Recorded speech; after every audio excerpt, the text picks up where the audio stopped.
عالم زیاته ما اوس په خپلو سترګو چې کوم توهین وکتو بس ما نه نور برداشت نه کېږي. الله اکبر. تاسې دې په الله قسم وي دا د رسول الله صلی الله علیه وسلم توهین او سپکاوی بیا تاسې ځانو ته شیم وایاست بیا وایاست چې موږ اهل بیت منو.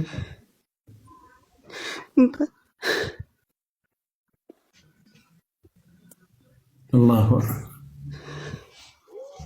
الله اکبر.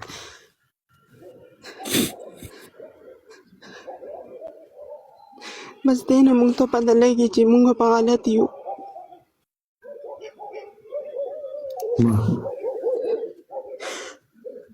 ما خو تاسو ته ټایم درکړی و ما خو تاسو ته ویلي وو چې دلته به څوک راځي خو څوک شته نه نو مطلب دې نه دا معلومیږي چې موږ په غلط یو. نو غلطه بلا څنګه یي غلطه بلا څنګه یي چې دا اوس ټول کار مو همدغه ده چې د رسول الله د ناموس توهین د رسول الله د صحابه و توهین. ګورې څومره په انسانیت ستړی مچې په خیر راغلی وایه څه وایې ډایرکټ د رسول الله د صحابه و د رسول الله د ناموس توهین او سپکاول.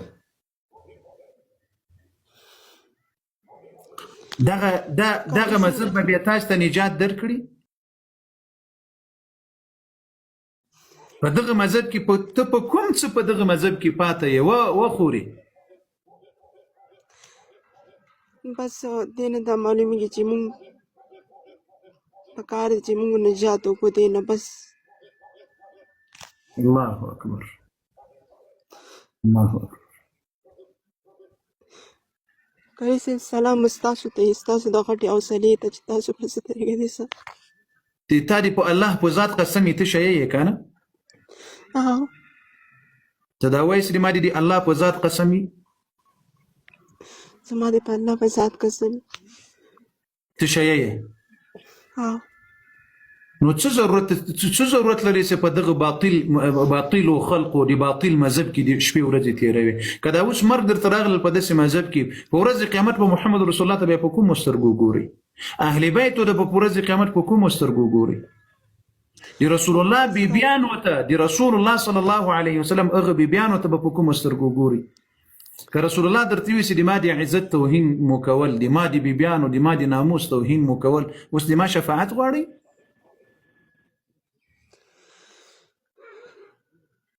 بس قاری صاحب موږ ته خو داسې وایي چې تاسو کې بهترین کس هغه دی چې خپل دین دپاره څوک دروغ ووایي. الله اکبر الله اکبر الله اکبر. خورې توبه وکړه ډېر دروغ وویل خپلو ځانو ته نجات ورکړې ښه خپلو ځانو ته نجات ورکړې ښه خورې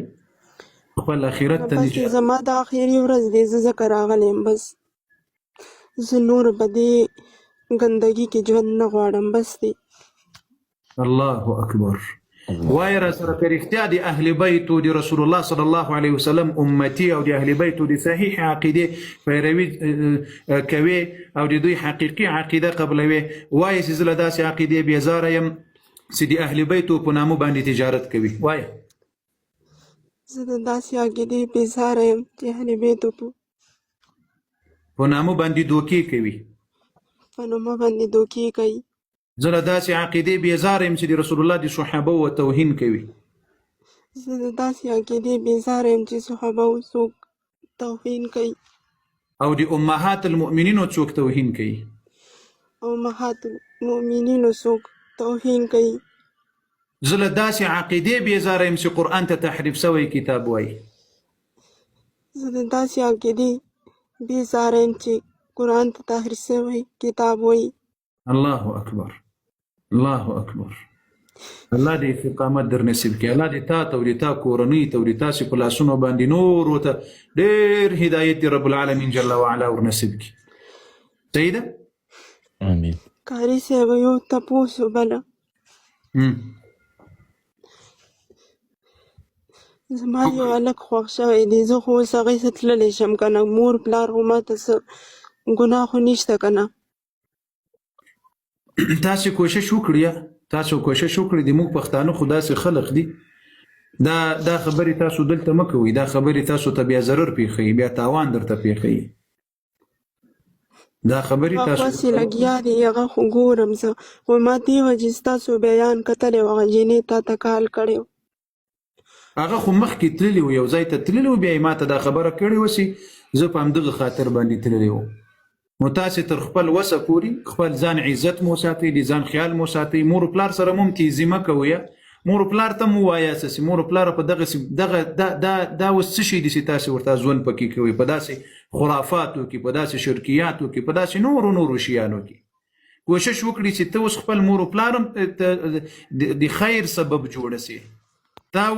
اوس له ځانه فاطمة زهرا لور له ځانه جوړه کړه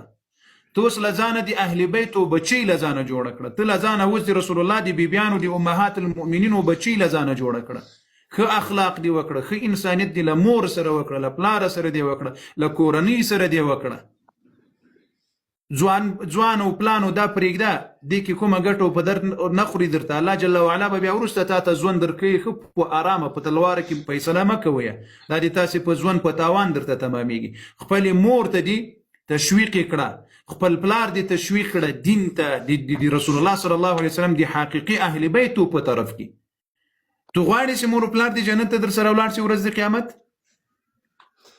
ولې نه هر چا دا سوچ وي بس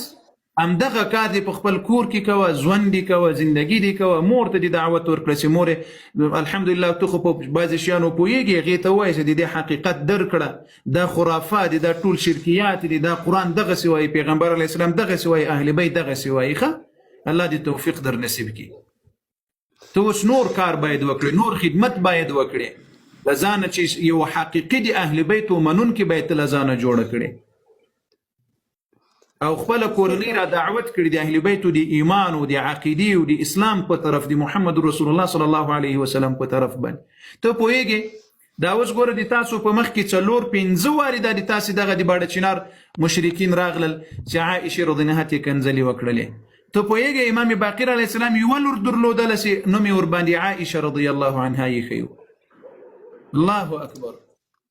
ته پوهېږې موسى الكاظم عليه السلام يولر عائشة رضي الله عنها نميدا ونور نور